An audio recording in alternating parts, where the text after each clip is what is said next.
Olá, bem-vindo ao Momento Arbitragem. No programa de hoje, nós vamos responder a dúvidas de internauta.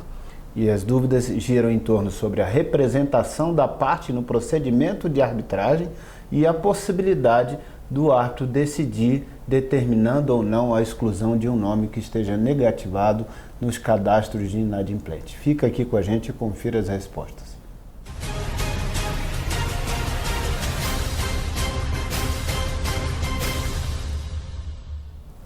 Começa agora o Momento Arbitragem. Muito obrigado por sua audiência. Sou Asdrubal Júnior. No programa de hoje eu vou responder a perguntas de internauta. A internauta Priscila Médula enviou duas perguntas bastante interessantes. Vamos falar sobre cada uma delas. A primeira pergunta diz, ela primeiro faz um comentário elogioso ao nosso programa. Muito obrigado, Priscila. Ela pergunta o seguinte: gostaria de saber sobre a representação da parte no procedimento arbitral, com relação em todas as áreas desse procedimento. Precisa ser advogado com registro na OAB para representar? Essa é a primeira parte dessa pergunta e ela tem outras subdivisões e depois a gente vai a outra pergunta. Então, precisa ser advogado com registro na OAB para representar? Essa é a primeira parte. Esse assunto é extremamente polêmico, viu, Priscila? Você foi num ponto nevrálgico da discussão. Precisa ou não precisa ser advogado para representar a parte? Vamos ler o que diz a lei de arbitragem sobre esse assunto. Depois eu vou fazer o meu comentário e falar sobre o posicionamento da OAB sobre esse tema também. O artigo 21 da lei de arbitragem, no seu parágrafo 3º, diz o seguinte: as partes poderão postular por intermédio de advogado, respeitada sempre a faculdade de designar quem as represente ou assista no procedimento arbitral. Então, por essa terminologia da lei de arbitragem, o entendimento que predomina na doutrina da arbitragem é de que a participação do advogado na arbitragem é uma participação facultativa, não é uma participação obrigatória, porque aqui o dispositivo diz: as partes poderão postular por intermédio de advogado, respeitada sempre a faculdade de designar quem as represente ou assista no procedimento arbitral. Então, o entendimento predominante da doutrina, o entendimento que tem engraçado o funcionamento das câmaras de arbitragem, é de que a parte pode ser assistida por uma pessoa que ela indique, que não seja necessariamente um advogado, como um representante dela que vai atuar no procedimento, aí dispensando a figura do advogado. Muito embora a prática tenha demonstrado que na grande maioria das vezes as partes são sim assistidas por advogados. Esse tema é polêmico. É polêmico porque naturalmente que os advogados, de um modo geral, sempre defenderam a ideia do advogado ser indispensável a um procedimento de arbitragem, como é indispensável a um processo judicial, salvo aquelas exceções que a própria lei estabelece, como jus postulandi nos processos trabalhistas, nos processos perante os juizados especiais, por exemplo, até 20 salários, em situações específicas que a lei coloca como dispensável a figura do advogado ou como não obrigatória a figura do advogado, como também, por exemplo, no habeas corpus na seara criminal. Então a lei dá algumas saídas em que é possível postular perante o poder público, perante a justiça pública, sem o advogado. E é a própria lei que, no procedimento de arbitragem, também prevê essa hipótese de que as partes podem exercer essa faculdade escolhendo a presença do advogado ou não escolhendo a presença e indicando um outro representante para atuar em seu nome no processo de arbitragem. É verdade também que nas arbitragens internacionais realizadas no país, é muito comum que as partes, muitas vezes empresas estrangeiras, queiram indicar até seus advogados para atuar em um procedimento de arbitragem aqui no Brasil. Porém, esses advogados são advogados em outros países e aqui não estão habilitados como advogados perante a Ordem dos Advogados do Brasil e não poderiam, de um modo geral, atuar no Brasil como advogados. Então, eles atuam aqui como representantes e não como advogados, ou seja, não podem assinar e atuar e praticar atos privativos da advocacia e assim atuam especificamente e restritivamente na qualidade de representantes da empresa. E aí, por isso, tem se entendido como válida a atuação de advogados estrangeiros aqui no Brasil em procedimentos de arbitragem. Esse assunto foi debatido na Ordem dos Advogados do Brasil, proposto em discussões da SENCA, da Comissão Especial de Mediação, Conciliação e Arbitragem e do Colégio de Presidentes de Mediação e Arbitragem. E esse debate lá também não é um assunto pacífico, um assunto que envolve uma certa polêmica, mas o posicionamento da Comissão Especial de Mediação, Conciliação e Arbitragem apresentado ao Conselho Federal da Ordem dos Advogados do Brasil é de que se deve defender a obrigatoriedade do advogado, porém, dando às partes o direito de expressamente dispensarem a sua necessidade. Ou seja, em outras palavras, garantindo aquilo que a própria lei de arbitragem estabelece, apenas fazendo uma inversão da forma de olhar a questão. Ou seja, a princípio fica obrigatório para as arbitragens chamadas nacionais, arbitragens domésticas e não as arbitragens internacionais, e nas nacionais em que envolvam partes brasileiras, árbitro brasileiro, legislação brasileira, tudo brasileiro. Então seria obrigatório, no olhar da SENCA, a presença do advogado, mas essa obrigatoriedade poderia cair na medida que as partes assinassem um termo, um documento que dispensassem a presença do advogado, portanto ficando nos mesmos limites que a lei de arbitragem já estabelece, ou seja, não obrigando peremptoriamente a presença do advogado, mas defendendo sua posição de que a priori a presunção deveria ser da obrigatoriedade do advogado até que as partes declarem que não desejam ser assistidas por advogado e que preferem a atuação por um representante.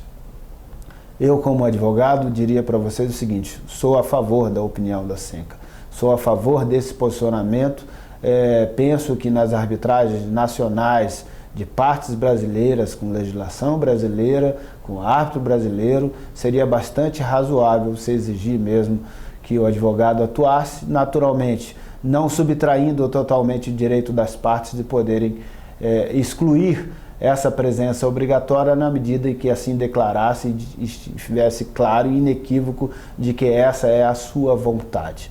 Então, me parece correto e prudente o posicionamento da Comissão Especial de Mediação, Conciliação e Arbitragem do Conselho Federal da Ordem dos Advogados do Brasil. E eu diria para vocês aí o meu olhar pessoal, não é da SENCA, não é da OAB, mas o meu olhar pessoal. É muito importante ser assistido por um advogado. Muito importante porque temos que lembrar que um processo de arbitragem terá uma decisão única sentença e irrecorrível, uma sentença da qual não se pode recorrer. Isso quer dizer, em outras palavras, que você deve estabelecer uma ampla discussão, a melhor discussão possível, com os melhores argumentos possíveis, para que o árbitro tenha todos os elementos para analisar adequadamente e decidir com justiça, com qualidade técnica e, naturalmente, de forma ponderada e equilibrada. E não podemos negar que o advogado é trabalhado na sua formação e na sua experiência para ganhar cada vez mais desenvoltura e qualidade na argumentação. E, naturalmente, se ele detém uma boa habilidade de argumentação, muito melhor integrá-lo à discussão, permitindo que a discussão ganhe mais efetividade, ganhe mais amplitude e qualidade, para que a gente tenha uma chance maior, mais significativa, de que ao final chegue a um resultado mais justo, porém uma sentença que compreenda toda a discussão na sua plenitude e realmente distribua com justiça aquilo que as partes esperam e, naturalmente, respeitando o contraditório da forma mais ampla e plena possível, se está a dizer que o advogado pode sim contribuir fortemente para que se ganhe qualidade nessa discussão e acrescentar muito mais chance de sucesso para o procedimento de arbitragem, para que ele ao final chegue a um resultado que de fato reflita a ideia de justiça. Então é importante que considere verdadeiramente a ideia e o interesse de incorporar a atuação do advogado num procedimento de arbitragem. Mas, falando segundo os ditames da lei de arbitragem, o entendimento predominante da doutrina e o posicionamento da própria OAB, sim, o advogado não é presença obrigatória e indispensável no procedimento de arbitragem e, portanto, ele poderá contribuir firmemente, mas a sua presença poderá ser dispensada por manifestação expressa das partes na medida em que queiram declarar ser representadas por outro profissional. Porém, esse profissional, agora seguindo na pergunta da Priscila, esse profissional, ele basta ter prática jurídica, ela pergunta assim, ou somente prática jurídica e conhecimento técnico sobre o assunto. Sob essa ótica, o que vai mudar a representação da parte? Olha, ele precisa ter conhecimento, claro, ele está representando a empresa e tem que trabalhar com esse conhecimento. Mas ele não poderá atuar se dizendo advogado da parte se ele não for habilitado na Ordem dos Advogados do Brasil, inscrito na Ordem dos Advogados do Brasil como advogado. Ele pode atuar se dizendo representante da parte.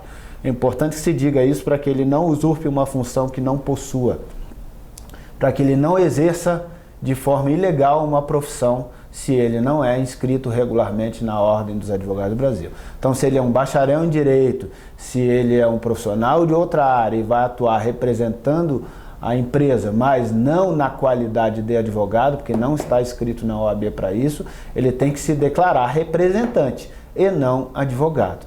Isso tem importância até para proteger essa pessoa de não vir a responder por exercício ilegal da profissão. Então é importante que se compreenda isso. Ter conhecimento é necessário para que ele faça bem o seu trabalho. Não que seja uma exigência legal, é uma exigência prática da vida profissional, uma exigência prática do procedimento de arbitragem para que se ganhe qualidade na discussão e, naturalmente, para que se possa adequadamente desenvolver os argumentos da empresa e, naturalmente, representá-la com dignidade e com qualidade técnica para que, de alguma maneira, contribua para um sucesso dessa discussão e para que a justiça se estabeleça com mais qualidade. Bom, então essas são as perguntas. Precisa ser advogado? Não necessariamente precisa ser advogado, mas precisa declarar-se como representante da empresa. E se não se declarar como representante da empresa e for atuar como advogado, precisa estar inscrito nos quadros da Ordem dos Advogados do Brasil como advogado.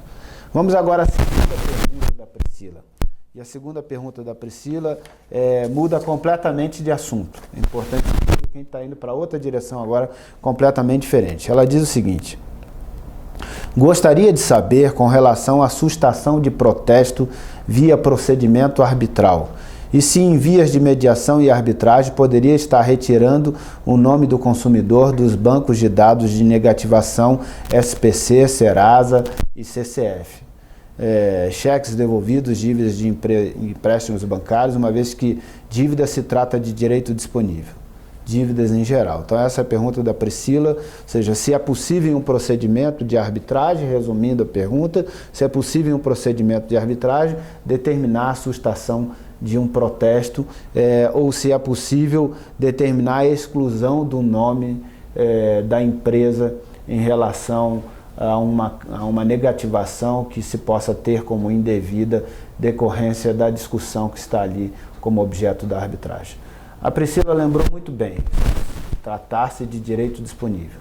Então, se o procedimento de arbitragem está discutindo sobre uma questão que envolve direito disponível, parte A contra a parte B, discutindo eventualmente uma dívida, um descumprimento de uma obrigação contratual, e a parte B resistindo, dizendo que cumpriu essa obrigação ou que não deve cumprir por algum descumprimento da obrigação feito pela parte A, ou seja, um debate que se estabeleça sobre isso, de que houve cumprimento ou de que não há mais essa obrigação de cumprir, e em decorrência desse suposto descumprimento da obrigação contratual, se tenha enviado essa dívida para o cartório para fins de protesto, ou se tenha enviado também ou exclusivamente para negativação junto a cadastros de proteção ao crédito, como a SPC e outros cadastros de proteção, e se é possível então o árbitro, diante desse debate, dessa discussão, reconhecer que de fato a dívida não existe ou não pode ser exigida naquele momento e não se justificaria a negativação junto aos cadastros de crédito, não se justificaria a realização de um protesto. Pode o árbitro decidir sobre isso? Penso com toda tranquilidade que pode sim, o árbitro pode decidir sobre isso, porque envolve direito de duas partes e esse organismo que está efetuando a informação do cadastro de inadimplentes ou que está procedendo ao protesto está apenas respondendo ao comando da solicitação do suposto credor. Ele não é parte nessa discussão, ele não está envolvido nesse debate, está apenas seguindo o comando de um credor que solicitou e que naturalmente pode haver um embaraço quanto a isso, se discutir e se suspender essa negativação ou os procedimentos de apontamento e de protesto que decorram dessa informação que esteja equivocada ou de uma dívida que não exista mais ou de uma dívida que esteja sobrestada, suspensa por uma discussão civil sobre o cumprimento daquela obrigação. Então acho perfeitamente possível que o árbitro possa sim deliberar determinando a sustação de um protesto ou possa deliberar determinando a exclusão de um nome num cadastro de inadimplentes. Claro, cumprindo primeiramente aquela parte credora que fez a comunicação e a solicitação, ela adotar as providências necessárias para excluir essa providência junto ao cartório de protesto ou junto ao cadastro de inadimplentes a quem ela tem encaminhado o nome, porque foi ela que fez esse encaminhamento. Então, cumprindo primeiramente a ela esse entendimento espontâneo. Mas se necessário for um cumprimento de terceiros de uma medida que tenha essa natureza cautelar, a lei de arbitragem já tem previsão específica que contempla essa hipótese. Claro que pode haver, e aí seria um equívoco se existisse isso, mas pode acontecer de um desses organismos resistir ao cumprimento imediato e espontâneo da comunicação solicitada pelo árbitro. Claro que o árbitro tem que ter o cuidado de, ao decidir sobre isso, encaminhar a convenção de arbitragem, encaminhar a demonstração inequívoca de que aquela discussão está submetida à arbitragem, de que aquela discussão está submetida à arbitragem e submetida àquele árbitro como a pessoa escolhida através do compromisso de arbitragem para poder dirimir aquele conflito e, portanto, tendo a jurisdição sobre aquele debate. Naturalmente que ele fazendo prova disso, deverá esse organismo, seja o cartório, seja uma entidade civil que esteja tratando sobre o cadastro de inadimplentes, deverá esse organismo de pronto atender a essa solicitação, sustentando o protesto ou até mesmo retirando o nome de negativação do cadastro de inadimplentes. Caso não o faça espontaneamente, caberá ao árbitro solicitar ao juiz que determine, ao juiz público que determine como diligência que aquele organismo faça cumprir aquela deliberação que ele tomou, porque é uma deliberação que decorre exclusivamente da relação de conflito de direito disponível entre a parte A e a parte B, submetida exclusivamente à jurisdição daquele árbitro e não à jurisdição do Estado por livre escolha das partes que deliberaram que, doravante, aquele conflito deve ser resolvido por arbitragem e não pela jurisdição estatal. Então é perfeitamente possível, se o cartório não cumprir espontaneamente, se o organismo civil que trata do cadastro de inadimplentes não cumprir espontaneamente, caberá ao árbitro solicitar ao juiz que determine o cumprimento dessa diligência, fazendo uso da força, se necessário for, para que essa diligência seja cumprida de acordo com a deliberação do árbitro, sem questionamentos. Sem questionar se deve ou não deve, apenas observando que de fato o conflito está submetido à arbitragem e isso se faz com a convenção de arbitragem, que de fato aquele árbitro está investido dos poderes de decidir sobre aquele conflito, o que se demonstra através do compromisso de arbitragem com a escolha do árbitro e com a sua aceitação. Feito essas comprovações com a deliberação, com o despacho, a decisão do árbitro determinando aquela exclusão do cadastro ou determinando a sustação daquele protesto, me parece absolutamente tranquilo que o juiz mande cumprir se esse organismo e se a própria parte credora não tiver cumprido espontaneamente com essa decisão, então o juiz determinará o cumprimento dessa diligência e isso não estará fazendo nada de mais e nada de errado, apenas fazendo valer a vontade estabelecida pelas partes na convenção de arbitragem, fazendo valer a dicção da lei de arbitragem e, portanto, cumprindo com o que a sociedade estabeleceu como razoável para resolver conflitos de direito disponível quando as partes escolherem o caminho da arbitragem. É isso, Priscila. Satisfez a sua dúvida?